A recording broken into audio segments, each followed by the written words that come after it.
Hello everyone, स्वागत है आप सबका एग्जाम स्टडी आर्ट पर। आज का जो हमारा राजस्थान पॉलिटिका टॉपिक है वो है उच्च न्यायालय हाई कोर्ट पर। आज हम बात करेंगे राजस्थान पॉलिटिका। जी हमारा 5वां लेक्चर है।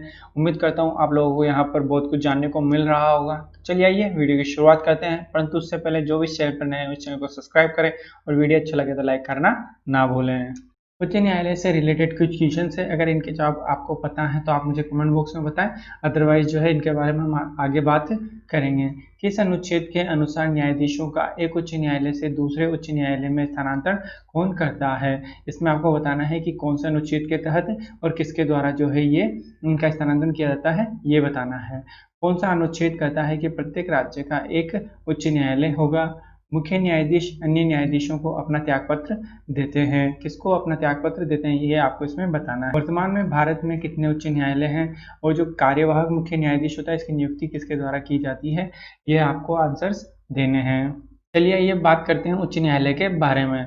भारत में जो है उच्च न्यायालय संस्था उसका सर्वप्रथम गठन है जो 1862 में किया गया था। जैसा कि आप लोगों को पता है उस टाइम पे भारत में ब्रिटिश राज था और जो उससे कुछ पहले ही जो है 1857 की क्रांति हुई थी। 1857 की क्रांति के बाद भारत के अंदर जो 1858 में जो भारत शासन अधिनियम पारित किया गया और उसके तहत जो कंपनी से शासन छीनकर जो है ब्रिटिश क्राउन को जो है भारत का शासन दे दिया गया। उसी के अंदर जो भारत शासन अधिनियम था 1858 का, उसमें जो भारत में जो न्याय प्रक्रिया है उसमें सुधार करते हुए कलकत्ता, बम्बई और मद्रास में 1862 में जो है उच्च न्यायालय की स्थापना की गई। उसके बाद जो है चौथा उच्च न्यायालय 1866 में इलाहाबाद में स्थापित किया गया था। उसके बाद भारत को आज़ादी मिली 1947 के अंदर। तो स्वतंत्रता प्राप्ति के बाद 1950 में जो प्रांतों के जो उच्च न्यायालय थे उन्हें राज्यों के उच्च न्यायालय में बदल दिया गया था। संविधान के भाग 6 में और अनुच्छेद 214 से 231 के बीच में जो है उच्च न्यायालय के सभी उपबंध रखे गए हैं या इससे संबंधित जितने भी प्रावधान है संविधान के भाग 6 और अनुच्छेद 214 से 231 के बीच में रखा गया है। अभी वर्तमान में हमारे देश में 25 उच्च न्यायालय हैं और जो अभी 25वां उच्च न्यायालय है ये 2019 में ही स्थापित किया गया है। क्या आप मुझे बता सकते हैं जो 2019 में जो उच्च न्यायालय स्थापित किया गया था वो कौन से राज्य में स्थापित किया गया था? अगर आपको पता है तो मुझे कमेंट बॉक्स में जरूर बताएं।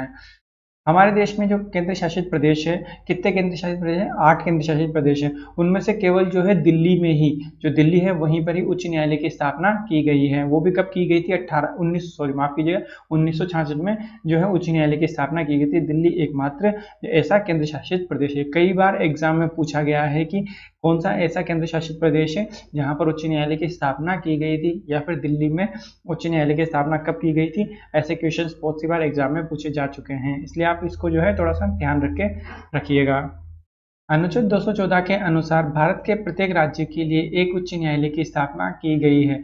यानी कि अनुच्छेद 214 ये कहता है कि भारत के प्रत्येक राज्य के लिए अपना खुद का एक उच्च न्यायालय होना जरूरी है। वहीं अनुच्छेद 231 कहता है कि अगर जो संसद है उसको ये शक्ति दी गई है कि वह 2 या 2 से अधिक जो राज्य हैं उनके लिए जो है एक ही उच्च न्यायालय की स्थापना कर सकती है। यानी कि सीधा सीधा जो है 214 के जो प्रावधान है उसका उल्लंघन करता है। तो हमारे देश में यही प्रावधान किया गया है कि जो प्रत्येक राज्य है उसके लिए एक उच्च न्यायालय भी हो सकता है या एक से अधिक जो राज्य हैं उनके लिए भी संयुक्त रूप से एक उच्च न्यायालय की स्थापना की जा सकती है।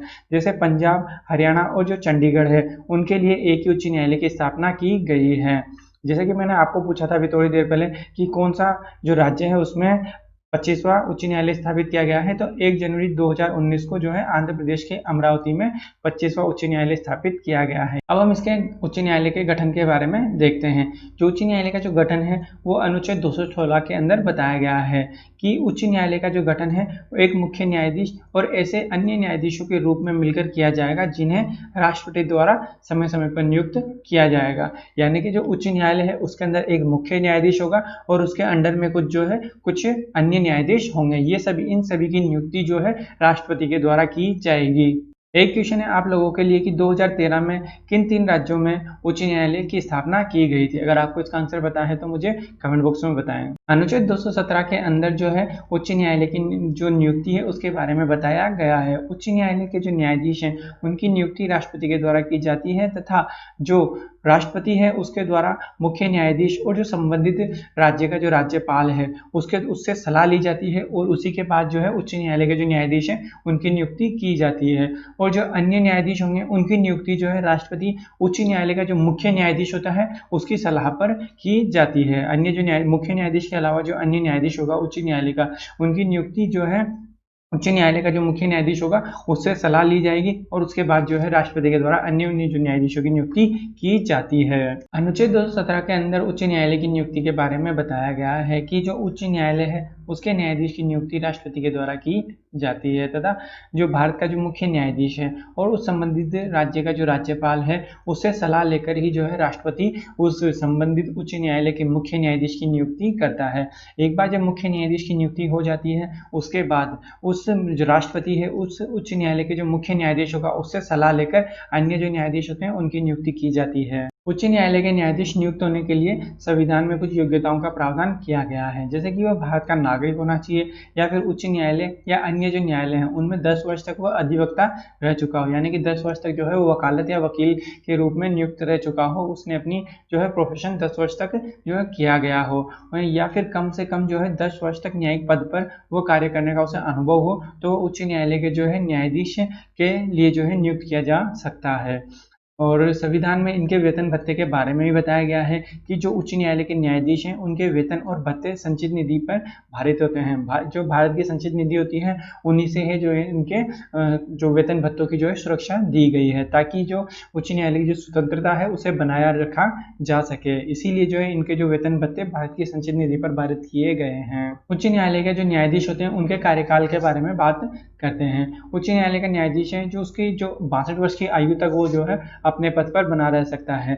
62 वर्ष की आयु पूर्ण होने के बाद जो है उसे सेवानिवृत्त कर दिया जाता है, या उससे पहले भी जो है उच्च न्यायालय का जो न्यायाधीश है वो राष्ट्रपति को अपना त्यागपत्र दे सकता है। अपना कार्यकाल पूर्ण होने से पहले किसी निजी कारण से या कोई भी कारण रहे तो वो राष्ट्रपति को अपना त्यागपत्र दे सकता है। वह राज्यपाल को नहीं देता, वह जो है राष्ट्रपति को ही जो है अपना त्यागपत्र देता है। बहुत सी बार एग्जाम में पूछा जाता है कि जो उच्च न्यायालय के जो न्यायाधीश है वो किसे अपना त्यागपत्र देते हैं, और सबसे पहला ऑप्शन दिया जाता है राज्यपाल।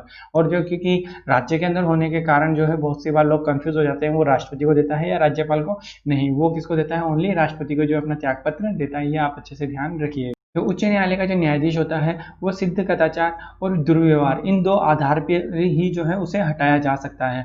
राष्ट्रपति के द्वारा जो है उसे हटाया जा सकता है, पर उसके लिए भी जो है संसद के अंदर दोनों सदनों में बहुमत से प्रस्ताव पारित किया जाता है, यानी कि उसके ऊपर महाभियोग चलाया जाएगा। उसी के बाद जो है उसे इन ओनली जो ये दो आधार हैं, सिद्ध कदाचार और दुर्व्यवहार, इन दोनों के आधार पर ही उसे हटाया जा सकता है या उसके खिलाफ जो है महाभियोग चलाया जा सकता है।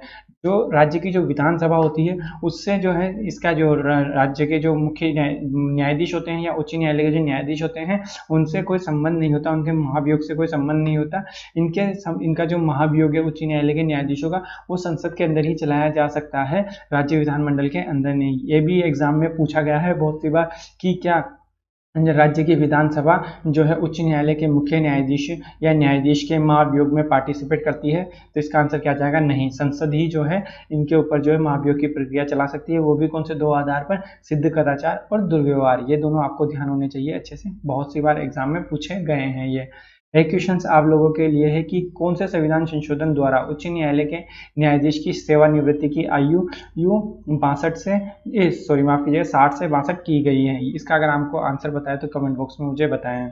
उच्च न्यायालय के जो न्यायाधीश हैं वो शपथ राज्यपाल और या राज्यपाल द्वारा जो कोई अधिकृत व्यक्ति होगा उसके द्वारा जो है इन्हें शपथ दिलवाई जाती है। और जो न्यायाधीश हैं वो संविधान के प्रति जो है निष्ठा की शपथ लेते हैं, ये आपको ध्यान होना चाहिए। तथा अनुच्छेद जो 220 है उसके अंदर उच्च न्यायालय के न्यायाधीशों की सेवानिवृत्ति के बाद उच्च न्यायालय में वह अधिवक्ता के रूप में सेवा नहीं दे सकता जिस उच्च न्यायालय में उन्होंने न्यायाधीश के रूप में कार्य किया है, यानी कि जिस उच्च न्यायालय में वो कार्यरत है तो उस अपनी सेवानिवृत्ति के बाद जो है वो वहां पर अधिवक्ता यानी वकालत अपनी नहीं कर सकता कंटिन्यू। एक बार जब वो सेवानिवृत्त हो जाता है तो उसके बाद इसके अलावा जो अदर जो मुख्य न्यायालय हैं या उच्च न्यायालय उनमें जो है वो अपनी सेवा जो वकालत के रूप में सेवा दे सकता है।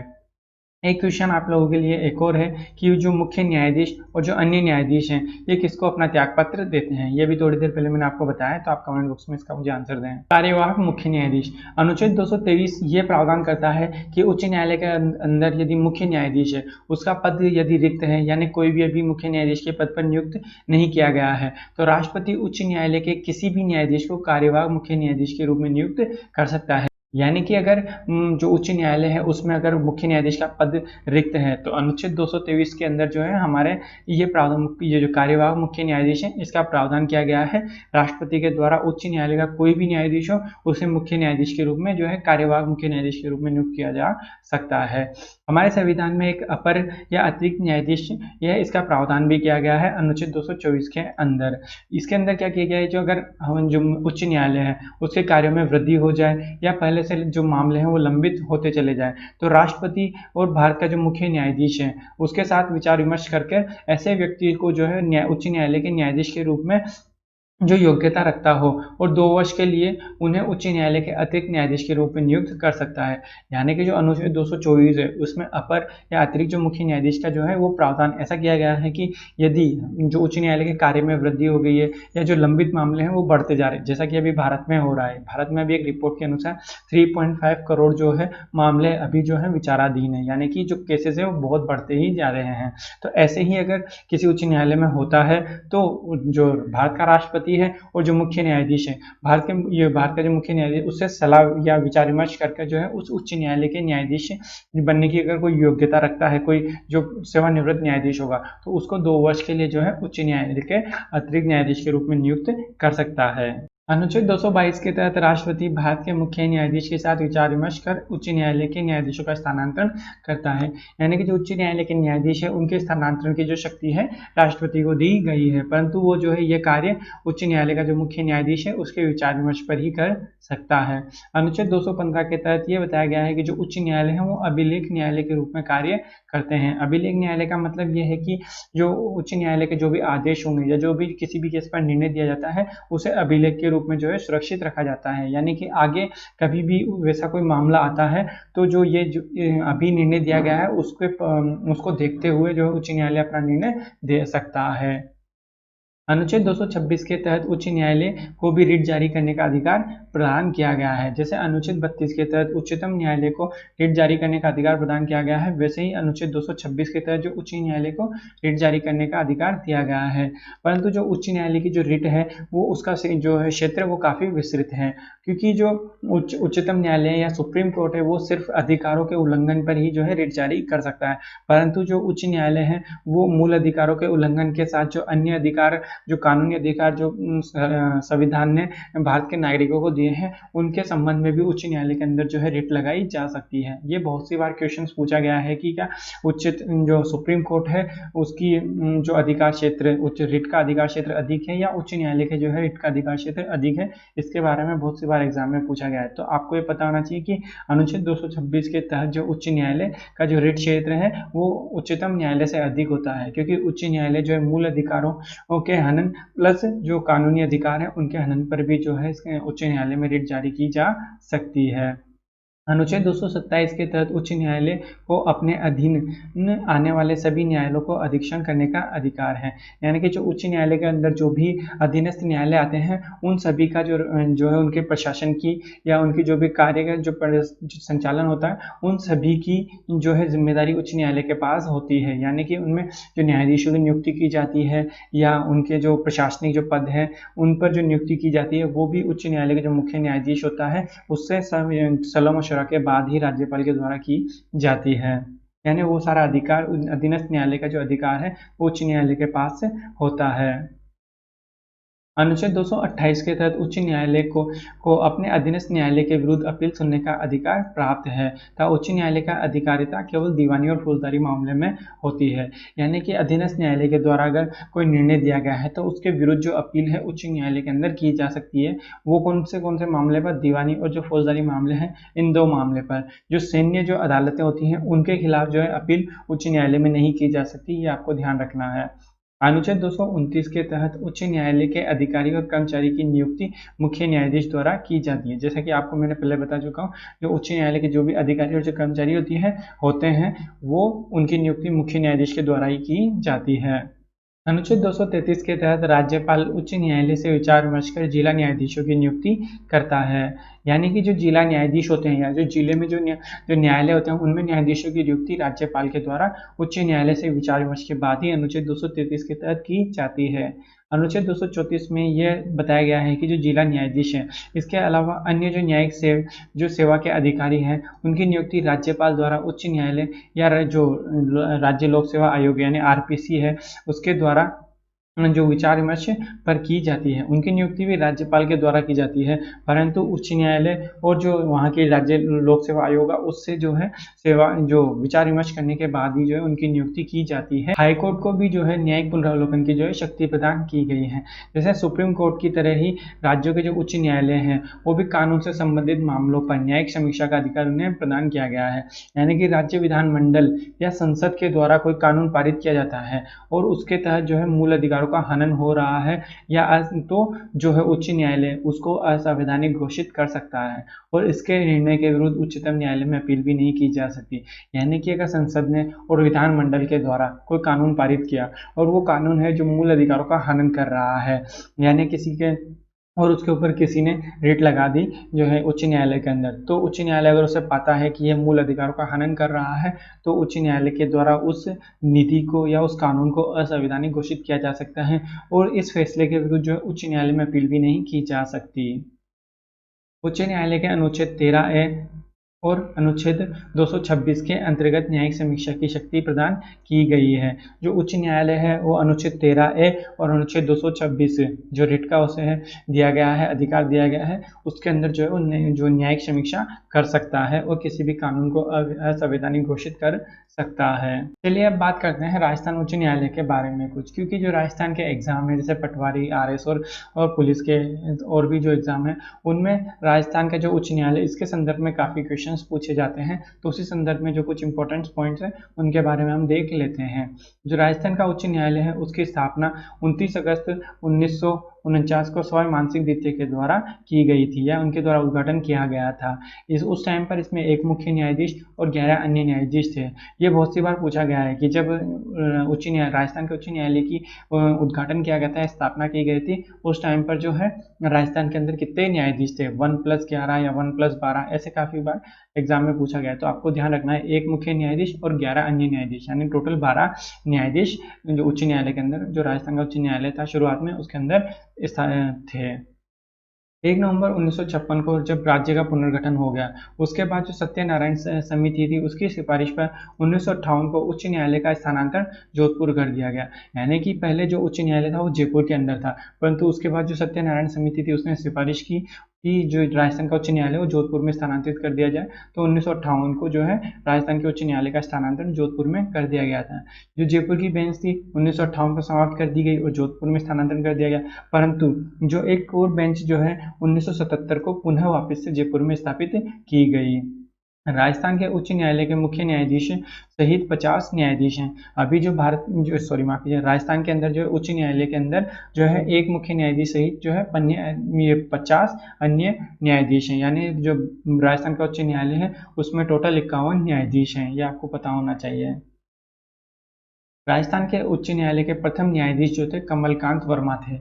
राजस्थान के जो एग्जाम्स है उनमें जो है ये प्रथम न्यायाधीश कौन था, प्रथम आरपीसी का अध्यक्ष कौन था या उस टाइम पे अध्यक्ष कौन था, ऐसे क्वेश्चंस बहुत सी बार पूछे जाते हैं। इसलिए आपको पता होना चाहिए जो पहली बार जो न्यायाधीश बनाए गए थे मुख्य न्यायाधीश वो कमलकांत वर्मा थे, उच्च न्यायालय के प्रथम न्यायाधीश है। मुख्य न्यायाधीश केलातनाथ वांचू मुख्य न्यायाधीश के पद पर सर्वाधिक अवधि तक पदासीन रहे।